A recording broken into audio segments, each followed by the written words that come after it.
Well, it's time to pick up the pace. Welcome to episode 3 of the AmericanNoise podcast.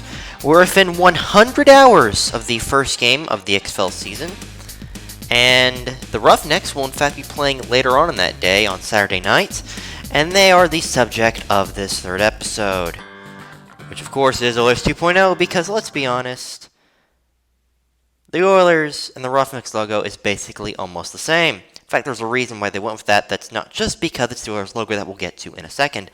But yes, the Houston Roughnecks, the second of the two XFL teams in Texas, and some would honestly say Oliver Luck's golden boy. Why so? Very simply, Oliver Luck is from Houston. He grew up there. They were one of the first cities to be approached by the XFL for hosting a future team. Another confirmed one was Oakland, and then, as we all know, Oakland hates sports teams because they finally got a ballpark for the Athletics, but they've ran the Raiders and Warriors out of the city. So Oakland didn't get an XFL team. Houston did. They were approached pretty much the first team. Luck wanted a team in Texas, especially in Houston, and he got it. They even got a coach from the CFL to coach it. June Jones, who used to coach the Hamilton Tiger Cats for a couple seasons in the CFL, he has come down here to coach it. The hire was confirmed back on May 20th. And this isn't the only time that Houston's had a spring football league like this. Compared to Dallas, which has pretty much had nothing, Houston's had an abundance of tries. The Texans of the World Football League, yes, there used to be a Houston Texans in the 1970s. They were around. The Gamblers of the United States Football League. Both of these were, of course, before the current Texans took up residence, though the Gamblers were around during the original Oilers run. Did the Oilers? Yeah, the Oilers didn't move to the 90s, did they? But Luck played for the Houston Oilers. He served as a president for the Major League Soccer's Houston Dynamo. So, yeah, he definitely has connections with the city, which is one of the reasons it does have this team. The reason that the logo is so similar, the logo itself is a mishmash of sorts. Not only is there an obvious Oilers reference, but there's also the H-star from the Houston Astros logo. That's more red now. And if you've noticed, the actual H part is really mainly the athletic conference with the top half cut off. Again, they're incorporating all sorts of local regions and tie-ins. Oilers, Astros, and the Houston Cougars of the American Athletic Conference. And, in fact, just like the Cougars, the Roughnecks will be playing in TD-ECU Stadium, which has allowed the A logo that's painted on the turf that shows the conference to be transformed to the Roughnecks logo very easily. The head coach, of course, as previously noted, is June Jones. The offensive coordinator is Chris Miller. He is a former quarterback. He was selected by the Falcons in the first round. He played in the University of Oregon. And the defensive coordinator is Ted Cottrell, who is the former defensive coordinators of the Bills, Jets, Vikings, and Chargers. And now for the roster. Starting for the Houston Roughnecks will very likely be Connor Cook. Of course, Connor Cook has previous NFL experience. Played for the Spartans, holds the win record there, all sorts of stuff. His backup is Philip Walker. The likely running back starter will be D'Angelo Henderson in the running back position. Likely backups include James Butler and Andre Williams. In the wide position, they are led by Sammy Coates. Also around him are Sam Mobley, Calhiel Lewis, Raymond Bolden, and Cam Phillips, including a couple extra backups. The interesting part of the Roughnecks is, again, June Jones is mainly a CFL coach.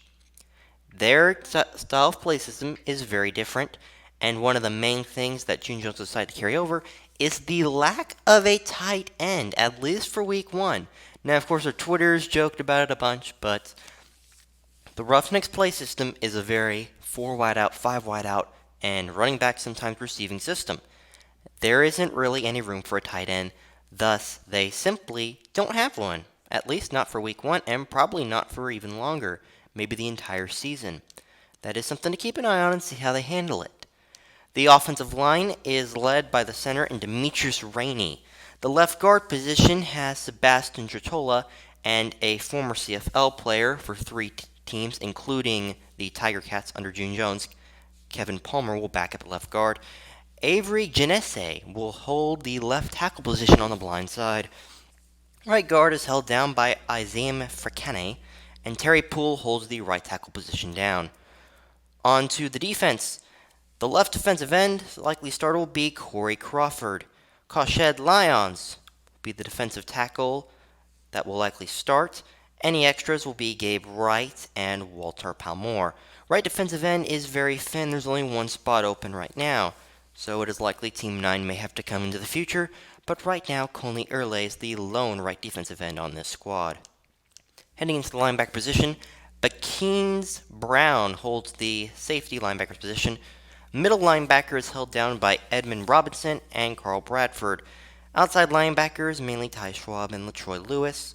Other notable people in the secondary are Dietrich Nicholas, Deja Olatoye, Marquiston Huff, and Trey Elston. Finally, in special teams, a couple of very minor college players are around. Sergio Castillo was the kicker, and he was from the West Texas A&M Buffaloes. Yes, you have never heard of them before, and that's probably the only time you ever will. A team that had a little bit more relevance is where the kicker punter comes from. Yes, they already have a backup kicker who will also punt as their main punter. Austin Reckrow from the Idaho Vandals. Long snapper at the current point is Colton Traylor. And that's pretty much the entire Houston Roughnecks lineup. This will be mainly a run-and-shoot football team, and they are mainly not so well favored in the XFL odds rankings, as they are somewhat behind the Renegades, to put it mildly. In fact, let's see here. Their main odds are plus 750 for Ard/Boda, which is 6. They are at plus 800 at PointsBet USA, also 6. SBD, Sports Betting Dime, which had the Renegades earlier at 3-1, has the Roughnecks at 15-2, again 6. So often the Roughnecks are pretty much usually put 6th place, and they're usually above only the Battlehawks and Dragons, which puts them in third division as they'll be chasing the Wildcats and Renegades. In fact, the West is a very Renegades-heavy division. Wildcats aren't favored very well, and the Roughnecks and Dragons just have awful odds for their futures. So, pretty much, the Roughnecks are likely going to be living in the Renegade shadow, despite, of course, being Oliver Luck's favorite city. So, how can they compensate? Well, run and shoot. With the CFL style of offense, they hope to catch many defenses off guard with just how many receivers and passing plays are going to throw at you. Linebackers are pretty much going to be meaningless when you're going against Houston. How will that work in the long run? Well, we're going to have to wait a couple weeks to see. Their first game is against, let me check here, I know it's Saturday night. Houston Roughnecks. I'm pretty sure they play against an East team, don't they? No, they do play against a West team, the Wildcats. They are at home. I believe they are favored because they're at home. The only team that's favored in week 1 that's on the road are the Vipers. But the Wildcats are the second best team in the West, according to major sports books. If they lose them at home, it's not a good sign for their season, because that likely puts them at third in the division in the long run. If they do beat them at home, you can say there is technically a chance that they'll pull out a wild card spot. I mean, technically it's not wild card, but it is second in the division. Basically, the West, in this case, seems to be everything filing behind the Renegades, and the East is very much filing behind the Vipers and Guardians. Everyone is chasing those 3 teams. Can the Roughnecks succeed? Well, we'll have to find out. I know the main dude in XFL Newsroom, Steven Rachuk. I'm so sorry, man, I pronounced your name wrong. I'm so sorry. I'll try to get it right later. He's a very much Houston fan. I'm really looking forward to weeks 4 and 9 to get into his head. And hopefully the Renegades will tear the smithereens off the Roughnecks, but who knows? Maybe they'll actually pull some stuff out. I mean, they've got like a 40,000 seat stadium. That's got to be some semblance of home field advantage, I suppose. But, yeah. We'll see how this goes. This has been episode 3 of the American Noise podcast, another short one. And, for the outro, this is basically, again, the episode's named Oilers 2.0. There's no way I'm not going to throw this out as a final little, why not? So enjoy a good classic of old.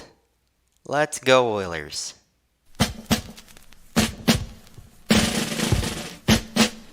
Look out, football, here we come. Houston Oilers, number 1.